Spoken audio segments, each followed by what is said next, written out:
This video is now copyright of Nintendo. I'm Awesome Face Prod for Nintendo News, Friday, May 17th, 2013.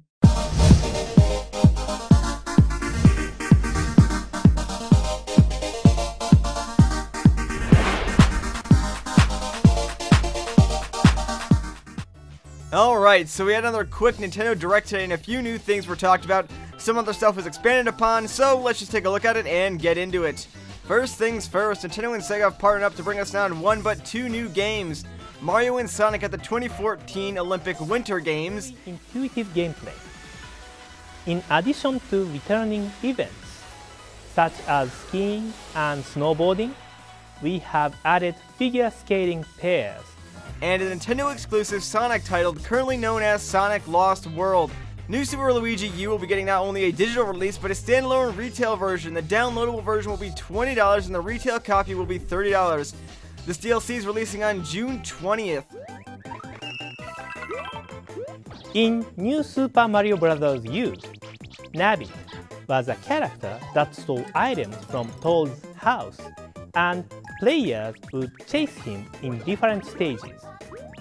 This time around, you can actually play as Nabbit. The Wonderful 101 finally got a release date as well. Expect that in stores on September 15th, with more details after E3. Game & Wario will launch on June 23rd at a price point of around $40. This of course is a 5-player party minigame. Game & Wario will launch on June 23rd at a price point of about $40. This of course is a 5-player party game that will make use of the gamepad in some pretty interesting ways. That knocks your friend's Franks off the island. So you can try to get the Franks in or get the Franks out. It's something that anyone can play. A lot of Pikmin 3 news was released, including the names of the 3 new characters, Alf, Brittany, and Charlie. The game will feature a few different control types, including off-TV mode for play on the Wii U's gamepad. Pikmin 3 is again coming out on August 4th.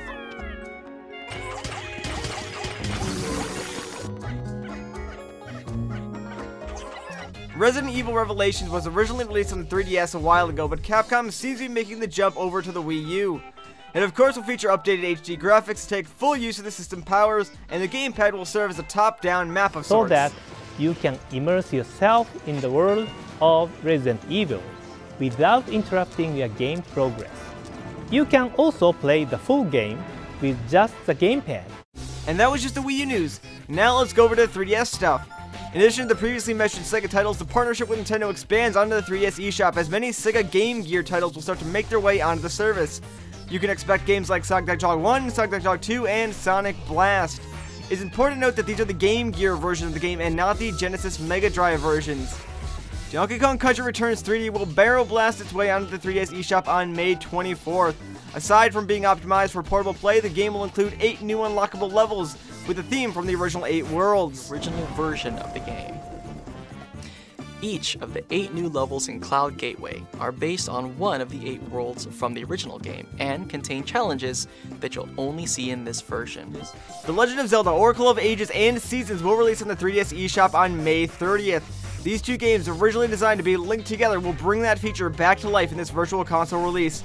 And because Nintendo wants you to experience that for the first 3 weeks of the game's release, you can purchase each game at the discounted price of $4.99. The games feature a link system that unlocks access to additional content that you won't otherwise have access to, like a different final boss. Nintendo also announced that they have partnered with electronic retailer Best Buy to bring those E3 demos to a store near you. This partnership is no doubt designed to interest potential customers to buy a Wii U, but this is the year 2013 and Nintendo already has the Wii U eShop, which is designed for this type of thing in mind.